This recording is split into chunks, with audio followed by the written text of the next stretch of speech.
Well, new at 6 this evening, the dust clouds can be seen everywhere across the tri-states. Fall means cooler weather and peanut harvest. In fact, today, WDHN's Allie O'Connor found peanuts an important part of the agricultural economy, and she looks at the 2020 crop. Tonight, she joins us live here in the studio. Allie, are we going to have a bumper peanut crop coming up this year?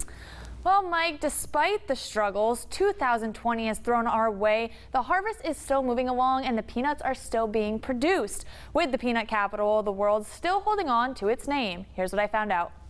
With 2020 being an already difficult year, the added fear of the peanut harvest being tampered with in the peanut capital of the world is quite a scary thought.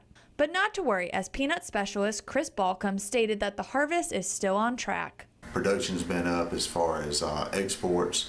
The shell goods and all has been moving a lot more, so the demand for peanuts is there during this time.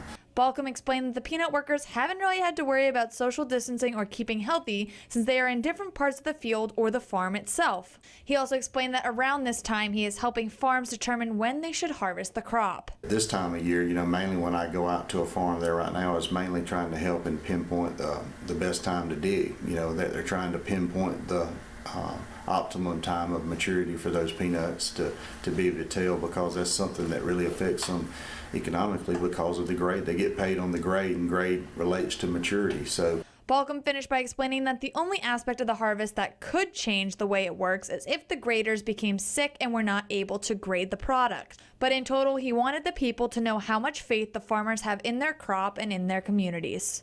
A farmer faces many challenges throughout the year, and that's something that everybody should be grateful for, to be able for somebody to provide food and clothing for this country. So make sure to support your local farmers through this harvest. It may be different without the Peanut Festival, but the Wiregrass always seems to be there for their farmers. Back to you guys.